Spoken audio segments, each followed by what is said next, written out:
संत शिरोमणि आचार्य गुरुवर श्री विद्यासागर जी महाराज की जय। नवाचार्य श्री समय सागर जी महाराज की जय। अरहम योग प्रणेता पूज्य गुरुवर श्री प्रणम्य सागर जी महाराज की जय। ओम अरहम नमः। स्वाध्याय प्रेमी बंधुओं, आप सभी का आचार्य उमा स्वामी द्वारा विरचित गागर में सागर भरने वाले अनोखे ग्रंथ श्री तत्वार्थ सूत्र ग्रंथराज जी के स्वाध्याय में स्वागत है। 7 तत्वों और रत्नत्रय से गूंथे इन अनुपम सूत्रों में अब हम आ गए हैं जीव तत्व के लिए सम्यक चारित्र रूप अपनाने योग्य संवर और निर्जरा तत्व में। नौ तत्वों को ही आचार्य ने उपादेय अर्थात ग्रहण करने योग्य बताया है। और अब हम अपने अतिशय पुण्य फल से इस उपादेय विज्ञान अध्याय 9 के स्वाध्याय में जिनेंद्र भगवान द्वारा बताए गए वास्तविक मोक्ष मार्ग अर्थात दिगंबर साधु की चर्या को जानेंगे।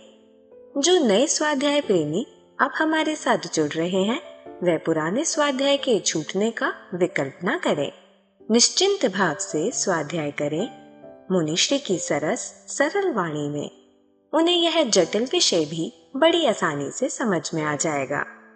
स्वाध्याय प्रारंभ करने से पहले हम अध्याय 9 का सूत्र पाठ कर लेते हैं ताकि हम इन्हें कंठस्थ कर सकें।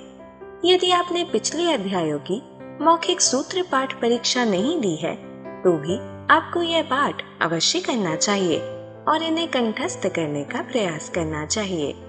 मोक्ष मार्गस्य नेतारं भेत्तारं कर्म भूव्रतां ज्ञातारं विश्वतत्त्वानां वन्दे तद्गुणलब्धये। आश्रम निरोधः संवरः स गुप्ति समिति धर्मानुप्रेक्षा परिसहजय चारित्रहि तपसा निर्जरा च सम्यक योग निग्रहो गुप्तिः ईर्याभाषैषडादान निक्षेपोत्सर्गा समितयः उत्तम क्षमा मार्दवार्जव शौच सत्य संयम तपस्त्यागा किंचन्य ब्रह्मचर्याणि धर्मः अनित्या शरण संसारैकत्वा न्यत्वा शुच्यास्रव संवर निर्जरा लोक बोधि दुर्लभ धर्म स्वाख्या तत्वानुचिंतन मनुप्रेक्षाः मार्गाच्यवन निर्जरार्थम परिषोडव्याः परिशः क्षुत पिपासा शीतोष्ण दंश मशक नाग्न्यारति स्त्रीचर्या निषद्या शय्या क्रोश वध याचना लाभ रोग तृण स्पर्श मल सत्कार पुरस्कार प्रज्ञा ज्ञाना दर्शनानि सूक्ष्म सांपराय छदमस्त वीतरागयोश चतुर्दश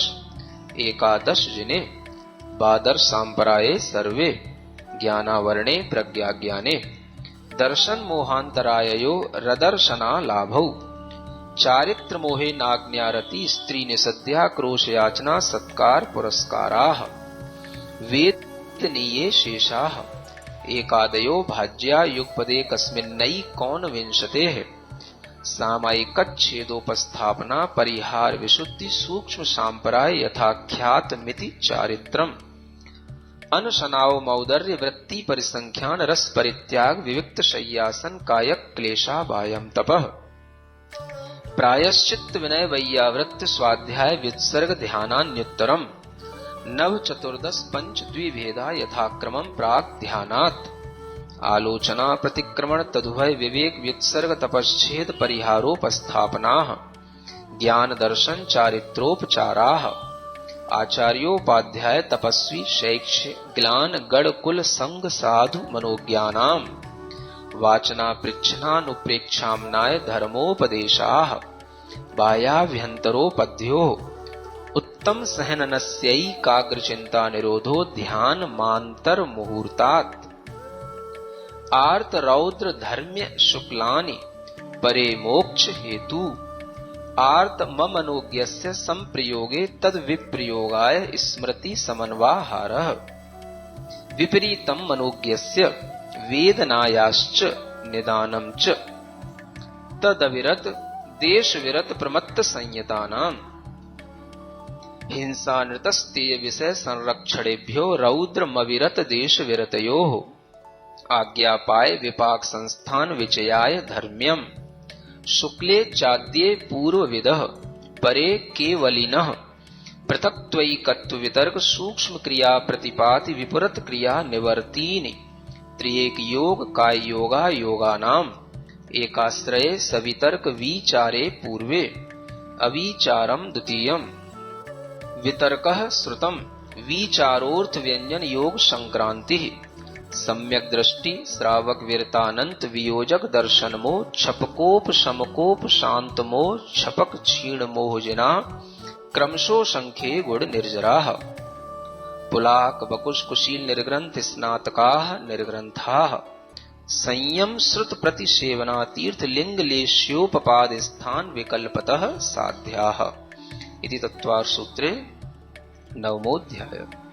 पूज्य मुनि श्री कहते हैं कि सिर्फ सूत्र के पाठन से ही हमारी विशुद्धि कई गुना बढ़ जाती है। तो आइए अब हम चलते हैं उपादेय विज्ञान की कक्षा की ओर। मोक्षमार्गस्य नेतारं भेत्तारं कर्मभूरतां ज्ञातारं विश्वतत्त्वानां वन्दे तद्गुणलब्धये। देवादिदेव आदिम तीर्थंकर श्री ऋषभनाथ भगवान की, वर्तमान शासन नायक श्री वर्धमान महावीर भगवान की, परम पूज्य आचार्य गुरुवर श्री विद्यासागर जी महाराज की। तत्वार सूत ग्रंथराज में ध्यान का वर्णन करते हुए 9वें अध्याय के माध्यम से 4 प्रकार के ध्यानों का निर्देशन किया गया। आर्त ध्यान, रौद्र ध्यान, धर्म ध्यान और शुक्ल ध्यान। इनमें से 2 ध्यान पवित्र हैं, शुभ हैं, और 2 ध्यान अपवित्र हैं, अशुभ हैं। क्योंकि जो संसार का कारण हो वो अशुभ है और जो मोक्ष का कारण हो वो शुभ कहा जाता है। इसी बात को बताने के लिए आगे का सूत्र आता है, परे मोक्ष हेतु। ये 29 नंबर का सूत्र है। परे माने बाद के, अंत में बाद के जो 2 ध्यान हैं। पिछले सूत्र में अंत में जो 2 ध्यान कहे गए हैं, धर्म ध्यान और शुक्ल ध्यान, ये दोनों ही मोक्ष के हेतु हैं, मोक्ष के कारण हैं। यहाँ पर हम अच्छे ढंग से इस बात को समझें कि धर्म ध्यान को भी मोक्ष का कारण कहा गया है। धर्म ध्यान अगर मोक्ष का कारण नहीं हो तो सहजता से स्वयं ही अपने आप कभी अचानक से शुक्ल ध्यान नहीं हो जाता है। जो जीव धर्म ध्यान करते हुए अपने अंदर एक कुशलता हासिल करते हैं उन्हीं को ही शुक्ल ध्यान होता है। इसलिए शुक्ल ध्यान तो मोक्ष का कारण है ही, लेकिन धर्म ध्यान भी मोक्ष का कारण कहा गया है। यह भी सभी सुधी श्रावकों को अच्छी तरह से ध्यान में रखना चाहिए, क्योंकि धर्म ध्यान कोई भी कर सकता है, श्रावक भी और श्रमण भी। और जो बार बार प्रश्न किए जाते हैं, लोगों के दिमाग में तरह तरह के संदेह रहते हैं कि इस पंचम काल में हम कुछ कर सकते हैं क्या, हमारे लिए कोई मोक्ष का पुरुषार्थ हो सकता है क्या, पंचम काल में हमारे लिए धर्म ध्यान हो सकता है क्या, पंचम काल में कर्म की निर्जरा हो सकती है क्या। ऐसे तमाम तरह के प्रश्न लोगों के दिमाग में रहते हैं और उन सब का समाधान आपको इस सूत्र से मिल जाना चाहिए कि धर्म ध्यान भी मोक्ष का हेतु है। धर्म ध्यान करने से भी मोक्ष परंपरा से मिलता है। और यह धर्म ध्यान करना किसी काल के ऊपर निर्भर नहीं है। शुक्ल ध्यान के लिए तो काल की बंदिश हो सकती है, लेकिन धर्म ध्यान के लिए कोई भी काल की नियामकता, कोई भी काल की बाउंडेशन नहीं होती है। चतुर्थ काल में धर्म ध्यान भी होता था, शुक्ल ध्यान भी होता था। अब पंचम काल है तो पंचम काल में शुक्ल ध्यान नहीं होता, लेकिन धर्म ध्यान होने की कोई मनाही नहीं है। क्योंकि अगर पंचम काल में धर्म ध्यान भी न हो तो फिर जीव क्या करेगा? आर्त ध्यान और रौद्र ध्यान ही करेगा। और अगर आर्त ध्यान और रौद्र ध्यान ही करेगा तो फिर पंचम काल में धर्म का सद्भाव भी नहीं कहा जा सकेगा, क्योंकि जब धर्म का सद्भाव है तो धर्म ध्यान भी होता ही है। आखिर धर्म किसके लिए है? जो जीव धर्म करेंगे वही धर्म ध्यान करेंगे।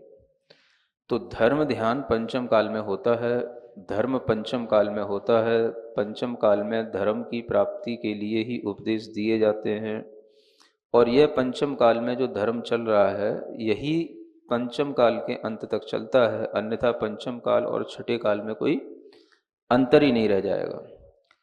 तो धर्म से रहित काल छठवां काल कहा गया है, पंचम काल तो धर्म के लिए होता है। इसलिए ये ध्यान में रखना है कि पंचम काल में भी धर्म ध्यान होता है। आचार्य कुंद देव ने भी अष्टपहौड़ ग्रंथ में ये लिख रखा है, भरहे दुस्सम काले धम्मज्झाणम हवेई साहुस्य तम अप सहावरदो नहीं मंडदि सोहु अन्नाणी। एक गाथा आती है ऐसी अष्टपहौड़ में कि वो कहते हैं भरहे दुष्सम काले, इस भरत क्षेत्र में दुष्सम काल चल रहा है, दुखमा काल चल रहा है, फिर भी धम्मज्झाणम हवेई साधुस्य, जो साधु हैं उनके लिए धर्म ध्यान होता है। और वह धर्म ध्यान भी जो अपने आत्म स्वभाव में रत होते हैं उनके लिए विशेष रूप से होता है। और इस तरह से जो नहीं मानते हैं कि पंचम काल में धर्म ध्यान नहीं है या पंचम काल में साधु नहीं है, तो उन्हें आचार्य कहते हैं ये अज्ञानी हैं, ये मिथ्या दृष्टि हैं जो इस तरह से कहते हैं। तो ये बात हमेशा हर श्रावक को दिमाग में रखनी चाहिए कि भले ही पंचम काल है ना, हुंडा सिरपणी काल, दुखमा काल, जो आप रोते रहते हो ये रोना बंद करो, है ना, क्योंकि रोने से धर्म ध्यान नहीं होता है। काल के लिए रोओगे तो कोई धर्म ध्यान नहीं होगा। रोना बंद करो, धर्म ध्यान करना शुरू करो, तो धर्म ध्यान करने से ही होगा। इसलिए यहाँ पर आपको विशेष रूप से ये बात सिद्धांत की अपने चिंतन में ध्यान में रख लेना है कि जब धर्म ध्यान को मोक्ष का कारण कहा गया है तो ऐसा धर्म ध्यान हम अभी भी वर्तमान में करें, और उसको करने के लिए हमारे लिए किसी भी तरीके की कोई भी बंदिशें नहीं हैं, न काल की, न संघनन की, न और किसी भी तरह की परिस्थितियों की, है ना। चाहे वो कोरोना काल चल रहा हो या कोरोना काल नहीं भी हो, तो भी धर्म ध्यान करने के लिए कोई कोरोना आपको अटैक नहीं कर रहा है। तो धर्म ध्यान कोई भी व्यक्ति कर सकता है। उसके लिए ये सूत्र ध्यान में रखना है कि आज भी मोक्ष का हेतु है। अब हेतु दो प्रकार के होते हैं। हेतु माने कारण। तो कारण दो तरह से बनते हैं। एक तो जैसे किसी कार्य से जस्ट पहले होने वाला जो कारण होता है उसको कहते हैं साक्षात कारण, और एक उससे भी पहले का जो कारण होता है उसे कहते हैं परंपरा कारण। ये दो चीजें ध्यान में रखना है। कारण कितने प्रकार के? दो प्रकार के, एक परंपरा कारण और एक साक्षात कारण। जैसे आप लोग कोई भी चीज बनाते हैं, मान लो आपने रोटी बनाई, तो रोटी बनाने के लिए जिस समय पर वो रोटी आपने एक बेल करके उसको तवे के ऊपर डाल दी, है ना, तो तवे के ऊपर डालने से पहले जो रोटी की शेप है, वो जो रोटी है वो कहलाएगी उसके लिए साक्षात कारण, क्योंकि उसके बिना वो तवे पे रोटी नहीं जाएगी। और उससे पहले जो आपने लोई बनाई, उस आटे को गूंथा, और उससे पहले जो आप आटा लाए, उसमें पानी मिलाया, जो आपने सब किया, ये सब क्या कहलाएगा? ये परंपरा कारण। ठीक है ना। तो ये आपको ध्यान में बना रहे। दो कारण होते हैं रोटी बनाने के। तो गृहिणियों को ये चीज़ें ध्यान में इसलिए रह जाएंगी क्योंकि रोजाना बनाना होता है। तो अभी एक परंपरा कारण और एक साक्षात कारण, है ना। इसी तरीके से मोक्ष के लिए भी दो कारण होते हैं, एक परंपरा कारण और एक साक्षात कारण। साक्षात कारण तो मोक्ष के लिए जो होगा वो जब चौथा शुक्ल ध्यान होगा, वो क्या होगा? साक्षात कारण। अयोगी गुण स्थान में जब वह अरिहंत देव होंगे, तब उस समय के लिए मोक्ष का जो कारण होगा वो जस्ट पहले वाला, वो क्या कहलाएगा? साक्षात्कार। उससे पहले का जो है वो सब परंपरा कारण। ये तो किसके लिए हो गया? मोक्ष के लिए हो गया। अब हम केवल ज्ञान के लिए देखें तो केवल ज्ञान जो होता है वह द्वितीय शुक्ल ध्यान के बाद होता है। तो द्वितीय शुक्ल ध्यान के लिए केवल ज्ञान कहलाएगा साक्षात्कारण, और उससे पहले जो कुछ भी धर्म ध्यान है या शुक्ल ध्यान है पहला, वो सब क्या कहलाएगा? परंपरा कारण। तो इस तरह से आपको ये ज्ञान में आना चाहिए कि अगर द्वितीय शुक्ल ध्यान होता है तो उससे पहले प्रथम शुक्ल ध्यान उसका कारण है, प्रथम शुक्ल ध्यान होता है तो उससे पहले का जो धर्म ध्यान है वो उसके लिए कारण है, क्योंकि बिना धर्म ध्यान के कभी शुक्ल ध्यान नहीं होता, और बिना शुक्ल ध्यान के कभी केवल ज्ञान नहीं होता, और बिना केवल ज्ञान के कभी मोक्ष नहीं होता। तो ये सभी एक के बाद एक होने वाले सक्सेसिव ऑर्डर में ये जो कार्य और कारण होते रहते हैं उनको आप ध्यान में रखते हुए ये समझ सकते हैं कि जिस कार्य के होने से पूर्व में जो कारण उपलब्ध हो वो तो कहलाएगा साक्षात, और उससे पहले के जो कारण है वो कहलाएंगे परंपरा कारण। तो यही यहाँ पर आपको समझना है। मोक्ष के कारण अगर यहाँ कहे हैं दो, तो कौन कौन से? धर्म ध्यान भी हैं और शुक्ल ध्यान भी हैं। तो शुक्ल ध्यान को तो हम साक्षात कारण कहेंगे मोक्ष का, लेकिन धर्म ध्यान को हम क्या कहेंगे? परंपरा कारण। आखिर वो भी एक कारण है।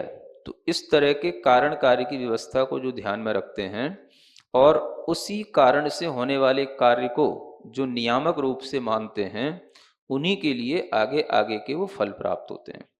तो ये मोक्ष का जो हेतु यहाँ पर बताए गए हैं, ये दोनों धर्म ध्यान और शुक्ल ध्यान कहे गए। इससे अपने आप सिद्ध हो जाता है कि जो आर्त ध्यान और रौद्र ध्यान है वो संसार के कारण हैं। सुन रहे हैं? यहाँ लिखा तो नहीं है। अब आपसे कोई पूछे महाराज बताओ कहाँ लिखा है आर्त ध्यान रौद्र ध्यान संसार के कारण है है ना? तो ये इसी सूत्र से ये सिद्ध होगा, चूंकि इसको बोलते हैं अर्थापत्ति न्याय, है ना? अब न्याय तो आपने कुछ पढ़ा नहीं, तो इसको बोलते हैं अर्थापत्ति न्याय। अर्थापत्ति न्याय का मतलब कि उस पदार्थ की जिसे हमें सिद्धि करनी है, अगर उससे विपरीत पदार्थ की सिद्धि हो रही है तो इससे पहले ये चीजें हो चुकी हैं, अन्यथा इस चीज की सिद्धि नहीं होती है ना? तो ये अर्थापत्ति न्याय से सिद्ध हो जाता है कि अगर यहाँ पर मोक्ष के कारण ये दो कहे गए हैं तो संसार के कारण कहाँ गए? तो वो तो अपने आप ये सिद्धि हो गया कि ये शुरू के जो दो ध्यान हैं ये संसार के कारण है। यानी किसी भी रूप में हो, चाहे वो संसार में रहने के लिए एक लंबे दीर्घ संसार के कारण हो या थोड़े भी संसार के कारण हो, अगर संसार का कारण होता है तो आर्त ध्यान रौद्र ध्यान ही होता है ना? और इसको बहुत अच्छे ढंग से आप समझ सकते हो 5 पांडवों के उदाहरण से। 3 पांडव तो मोक्ष गए और 2 पांडव भले ही सर्वार सिद्धि गए, लेकिन है तो संसारी, तो भले ही उनको कुछ रहा तो वो क्या कहलाएगा? कहीं ना कहीं उनको थोड़ा सा आर्त ध्यान आ गया। क्या आ गया? बस आर्त ध्यान में क्या? दूसरे की चिंता, भाइयों का क्या हो रहा होगा, कैसे कष्ट सह रहे होंगे, बस इतना सा आर्त ध्यान उनके लिए सर्वार सिद्धि में लटका गया 33 सागर काल के लिए। तो ये छोटा भी है तो भी है। तो आर्त ध्यान हमेशा, इसीलिए आपको आगे बताया जाएगा कि आर्त ध्यान धर्म ध्यान के साथ भी चलता है।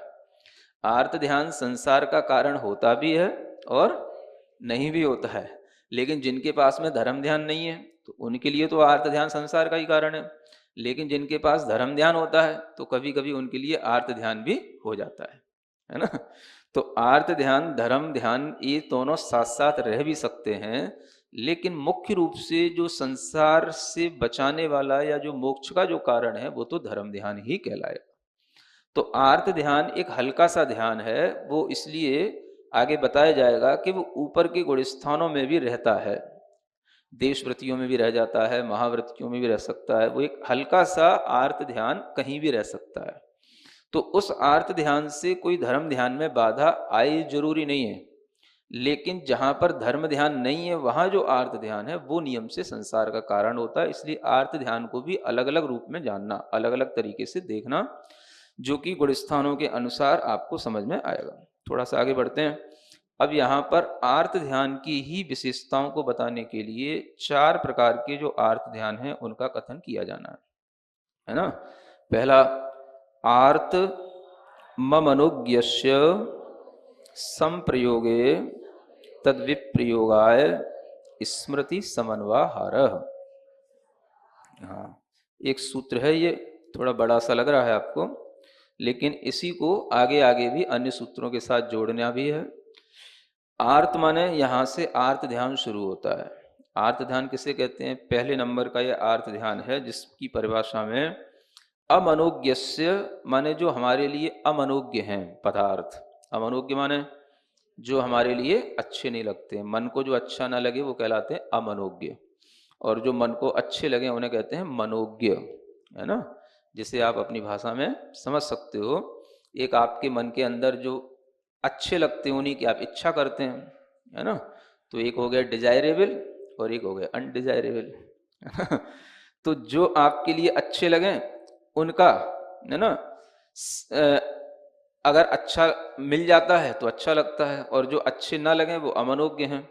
तो अमनोज्ञ का संप्रयोग हो गया। संप्रयोग माने वो आपको मिल गए। कौन से मिल गए? चाहिए तो थे जो मन में अच्छे लग रहे थे वो, लेकिन मिल गए कर्म के उदय में कौन से? जो अच्छे नहीं लग रहे थे, है ना। तो ऐसे जो अमनोज्ञ पदार्थ थे उनका तो हो गया योग, संयोग। तो अब हो तो गया, अब करना क्या है? अब इनको दूर हटाओ।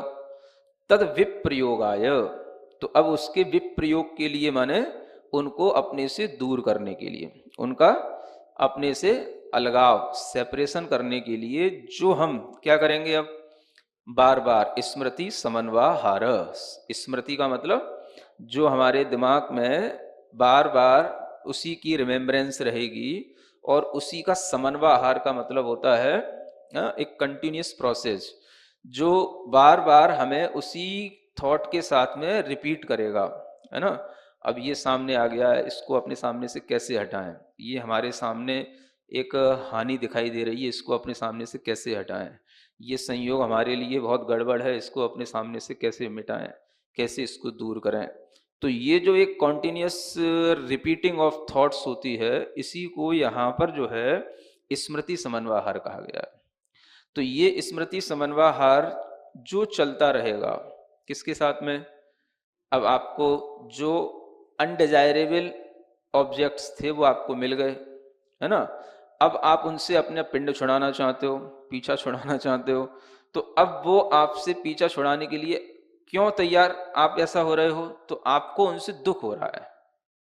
क्यों? क्या हो रहा है? उनसे दुख हो रहा है। तो अब आपका ध्यान उसमें लगा है, अगर ये चीज मेरे सामने रहेगी, मेरे साथ रहेगी, तो मुझे इससे ये दुख होगा, मुझे इससे ये दुख होगा, मुझसे ये कष्ट होगा, ये मेरे लिए आगे के लिए बहुत नुकसान पहुंचाएगा। तो तमाम तरह का आपके अंदर दुख जो चल रहा है वो दुख में ही आपका ध्यान लग गया। तो इसे कहते हैं कि मतलब आपके अंदर जो मेडिटेशन हो रहा है वो किस पे कंसंट्रेट कर रहा है? तो वो जो है पेनफुल मेडिटेशन कहलाएगा आपका। किस पे कंसंट्रेट कर रहा है? वो पेन को ही कंसंट्रेट कर रहा है, किसी ना किसी सौरों को कंसंट्रेशन कर रहा है। तो ये जो मेडिटेशन का है ये फर्स्ट टाइप, इसको बोलते हैं अनिष्ट संयोगज आर्त ध्यान। क्या बोलते हैं? पहला कौन सा है? अनिष्ट के संयोग से उत्पन्न हुआ आर्त ध्यान। माने अनिष्ट का संयोग दोनों तरीके का कुछ भी हो सकता है। अनडिजायरेबल हमारे लिए कोई भी पर्सन भी हो सकता है, और अनडिजायरेबल हमारे लिए कोई भी, है ना, थिंग्स भी हो सकती हैं। तो जो कुछ भी हमारे लिए अनडिजायरेबल है वो हमको मिल गया किसी ना किसी तरीके से, या सामने आ गया, उससे हमारा कांटेक्ट हो गया। अब हम उससे जो पीछा हटाने की कोशिश में लगे हैं वो हम निरंतर क्या कर रहे हैं? तो वो आर्त ध्यान कर रहे हैं। समझ आ रहा है? ओम अरहम नमः। तो चलिए आज की कक्षा की एक क्विक रिवीजन कर लेते हैं। अंतरंग तप ध्यान के प्रकरण में सूत्र 29 में हमने जाना संसार का कारण होने से आर्त ध्यान और रौत ध्यान अपवित्र और अशुभ होते हैं, और मोक्ष का कारण होने से धर्म ध्यान और शुक्ल ध्यान पवित्र और शुभ होते हैं। शुक्ल ध्यान तो मोक्ष का कारण होता ही है, लेकिन धर्म ध्यान भी परंपरा से मोक्ष का कारण होता है, क्योंकि धर्म ध्यान से कुशलता आने पर ही शुक्ल ध्यान होता है। हमें यह शंका रहती है कि इस काल में हम मोक्ष पुरुषार्थ कर सकते हैं या नहीं, धर्म ध्यान होता है या नहीं। मुनिश्री ने बताया कि अब भी श्रावक और श्रवण दोनों ही धर्म ध्यान कर सकते हैं। काल की सहनन की बंदिश तो शुक्ल ध्यान के लिए होती है, लेकिन धर्म ध्यान के लिए बाउंडेशंस नहीं होती। पंचम काल में शुक्ल ध्यान नहीं होता, लेकिन धर्म का सद्भाव होता है, इसीलिए धर्म ध्यान भी होता है और यही पंचम काल के अंत तक चलता है। धर्म से रहित काल तो छठवां काल होता है। आचार्य कुंद देव भी अष्टांग पाहुड़ ग्रंथ में कह गए हैं कि भरत क्षेत्र में दुखमा काल में भी धर्म ध्यान होता है। जो ऐसा नहीं मानते वे मिथ्या दृष्टि अज्ञानी है। हमने जाना कि कारण दो प्रकार के होते हैं, साक्षात और परंपरा। जैसे तवे पर डली गोल बिली रोटी सिकने का साक्षात कारण है और उससे पहले आटा गूंथना, लोई बनाना आदि परंपरा से रोटी बनने के कारण है। ऐसे ही चौथा शुक्ल ध्यान मोक्ष का साक्षात कारण होता है। उसके जस्ट बाद अरिहंत भगवान को मोक्ष होता है। केवल ज्ञान का साक्षात कारण द्वितीय शुक्ल ध्यान होता है। द्वितीय शुक्ल प्रथम शुक्ल ध्यान से और प्रथम शुक्ल ध्यान धर्म ध्यान से होता है। इस प्रकार के सक्सेसिव ऑर्डर में आगे आगे के फल देते हैं और धर्म ध्यान मोक्ष का ही परंपरा कारण बनता है। सूत्र में धर्म ध्यान शुक्ल ध्यान को मोक्ष का कारण बताया है और अर्थापत्ति न्याय से इनके विपरीत बचे हुए दो आर और रौद्र ध्यान संसार के कारण हो जाते हैं। चाहे लंबा संसार हो या थोड़ा, होता इन्हीं दोनों ध्यानों से है। जैसे दो पांडवों को अपने भाइयों की चिंता होने से हल्का सा आर्त ध्यान हुआ और वह 33 सागर के लिए सर्वार्थ सिद्धि के संसार में अटक गए। आर्त ध्यान धर्म ध्यान के साथ देशव्रतियों और महाव्रतियों को भी हो सकता है, लेकिन जरूरी नहीं कि उससे उनके धर्म ध्यान में बाधा आए। पर जिसे धर्म ध्यान नहीं है उसके लिए तो यह नियम से संसार का ही कारण बनता है। सूत्र 30 में हमने आर्त ध्यान का अनिष्ट संयोगज नामक भेद जाना। हमारे मन को अच्छे लगने वाले डिजायरेबल पदार्थ मनों के कहलाते हैं। इससे विपरीत अनडिजायरेबल पदार्थ हमारे अमनोज्ञ होते हैं। हमें अच्छे नहीं लगते। हम चाहते तो मनोज्ञ हैं, पर कर्म के उदय में अमनोज्ञ ऑब्जेक्ट्स मिलने पर उन्हें अपने से दूर करने के लिए, सेपरेट करने के लिए बार बार उसी को याद करना। मुझे इसके संयोग से दुख हो रहा है, जब तक रहेगा मुझे कष्ट होता रहेगा, मैं इसे कैसे दूर करूं? बार बार इन्हीं थॉट्स को रिपीट करना स्मृति समन्वय कहलाता है, जिससे आर्त ध्यान होता है। इसे पेनफुल मेडिटेशन कहते हैं, यानी पेन पर, सॉरो पर ही कंसंट्रेट करना। अनिष्ट के संयोग से उत्पन्न होने के कारण इसे अनिष्ट संयोगज आर्त ध्यान कहते हैं। हमारे लिए अनिष्ट यानी अनडिजायरेबल कोई पर्सन, कोई थिंग, कुछ भी हो सकता है। तो चलिए अब हम सब विजड़वाणी स्तुति करेंगे और तत्पश्चात समय होगा आज के सवाल का। सिरिजिणवाणी जग कल्याणी जग जन मदतम मोहरी जणमण हारी गढ़हर हारी जम जरा भव रोग हरि तिथ्य राणम दिव्य झुणिम जो पड़ई सुणई मय्ये धारई राणम सौख मणंतम धरिय सासद मोक्ष पदम पावई सासद मोक्ष पदम पावई। अब समय है आज के प्रतियोगिता प्रश्न में भाग लेकर आकर्षक पुरस्कार जीतने का। आप अपने फोन को QR कोड स्कैन करने के लिए तैयार रखें या दिए गए लिंक पे जाएं। आप अपना उत्तर चुनकर हमें कल शाम 5 बजे तक भेज सकते हैं। 3 भाग्यशाली विजेताओं को मिलेंगे आकर्षक पुरस्कार। विजेताओं का नाम इसी कार्यक्रम में हर रविवार को घोषित किया जाएगा। साथ ही सभी प्रश्नों के सही उत्तर भी बताए जाएंगे। आज का सवाल है, जो मन को अच्छे नहीं लगते वह क्या कहलाते हैं? अमनोज्ञ, संप्रयोग, विपर्योग, समन्वहार। अध्याय 9 की कक्षा 43 के आज के सवाल का सही उत्तर है रौद्र ध्यान। अगर आप किसी कारणवश कोड को स्कैन ना कर पाए हों तो आप क्लास की वेबसाइट पर जाकर भी उन्हें अटेम्प्ट कर सकते हैं।